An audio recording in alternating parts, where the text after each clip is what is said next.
Let's have a look at isotopes and what kinds of questions you might see on the AP exam. Certainly you remember that isotopes are different versions of the same element containing same number of protons but a different number of neutrons. These elements would have the same chemical properties. What's different are their masses. Now some fine print first is you do not need to explain this instrument nor the measurement process. You simply need to be able to interpret these graphs. First, a sample would be put into a chamber and the sample would be ionized. That sample then would be sent through electrically charged plates. The particles would move more quickly, they would run past a magnetic field, and lighter particles would end up in one spot on the detector and heavier particles would end up on another spot, and those heavier particles would be read out as heavier particles and the lighter particles would be read out. And what information we can get from the height of the graph would correspond to the percentage, the highest peak represented by krypton 84. So AP might ask a question, and yes, you absolutely should use your calculator here to determine the average mass for zinc from its 4 major isotopes. It does indeed have 5, but 1 is a very small percentage. So I put only 4 down. Of course, you absolutely can look up the average mass in the periodic table, but how is that value calculated? What's important is this is a weighted average, meaning the percentages that you see in the chart below that correspond to each isotope. We'll use the mass number as the mass. Of course, the actual mass of that particular isotope would be known to more decimal places, but we'll use this rounded number. And so we would want to take mass 64 and multiply by its percentage turned into a decimal, and then 66 times its percentage, 27.8, turned into a decimal, and so on. And then those 4 calculated values are added up to end up with the average atomic mass of 64.5. Now, AP doesn't ask these questions very often, but we could certainly calculate the percent abundance of the particular 2 isotopes that occur for chlorine, lighter chlorine 35 and heavier chlorine 37.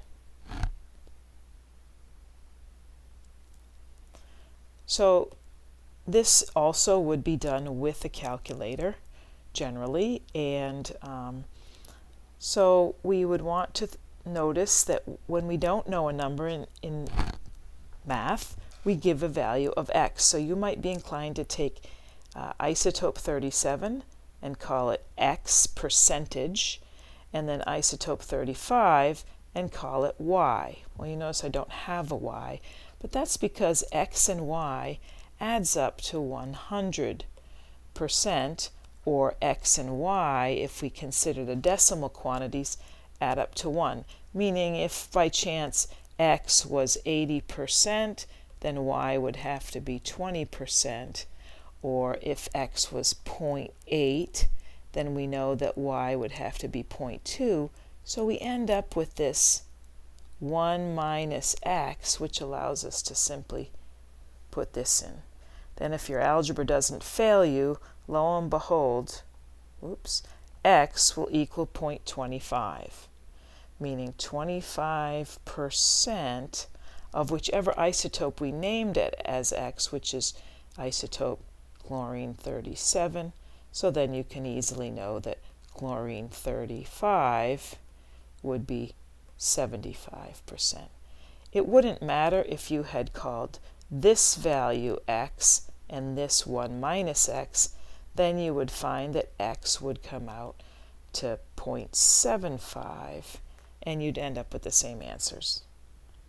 So here's another question which gives us a mass spectrum of chlorine 35 and chlorine 37, and we're asked how many different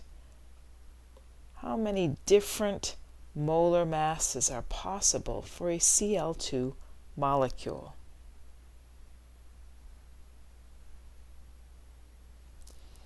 So this question you want to think about as Cl bonding with Cl, and lo and behold, chlorine 35 could bond to another chlorine 35.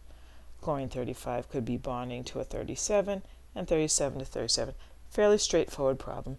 3. In fact, the percentages in the problem are distractors. No need to really know those to be able to answer the question. Very similar question, but this time the molecule in question is ClBr, and you're given isotopes and percentages down below, and the question again is, what are the possible molar masses for ClBr? So once again, you want to think about Cl bonding to Br. There's a twist in this, which often are the case with AP problems, and the twist is that even though there are 4 options, you may well have said 4, and that would be a good wrong answer, but this time isotope 35 bonding with 81 would give a mass of 116, but then isotope 37 for chlorine bonding with bromine 79 will give 116 again. So therefore there's only 3 possible molar masses. Now without a calculator, which of course we do see on the AP exam in multiple choice, no calculator, let's estimate, we're asked to estimate the percent abundance. And so I say estimate, this time we're expected to do it without a calculator. And the answer asks about the heavier isotope. So what would be the percent abundance? The first thing that you need to realize is you need to go to your periodic table and look up some information about rubidium, Rb. When you go there to the periodic table, you'll find out that rubidium has a molar mass of approximately 85.5.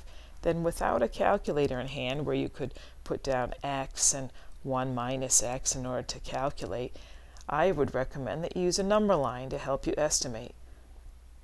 Isotope 85 and isotope 87, which we're told in the problem, and then divide the spaces, if you will, on the number line, and so find a spot to park the 85.5, and notice that there's 1, 2, 3, 4 if we look at each half gap between. And so if you have an isotope of 85 and 87, 85 and a half is clearly closer to the 85 than it is to 87, and we can end up with these approximate 75% and 25%. Clearly, even though there's only 1/4 here, this must be 75% because this number is closer to 85. That must be the one with the greater portion. Of zinc is run through a mass spectrometer. Which of the following statements can be concluded from this graph? So not just what do you know about zinc, but what can you conclude from this particular graph? If you had chosen number 3, you would be absolutely correct. This graph gives an indication that indeed there are 5 different isotopes for zinc, as indicated by each of the bar, and the height of the bar giving us relative abundance of each. Number 2 and number 4 are very much related to each other. In the periodic table, you can look up that the average molar mass of zinc is 65.39. 65. And so a mass number of 65 minus 30 would make you think 35 neutrons, or an isotope of 65, which does not exist. And so the most common isotope, 65, you're inclined to think from looking at the molar mass, but it's not true. This happens with more than one element, but zinc is a good example. Secondly, the isotope with 35 neutrons also does not exist. So then the other two, number 1 and number 5, which are also not true, zinc does not have. Zinc generally only forms zinc 2+, But more importantly, this graph gives us no information about oxidation states. Further, while it is zinc 2 plus, and that's true of course, the graph again does not give us any indication of oxidation states.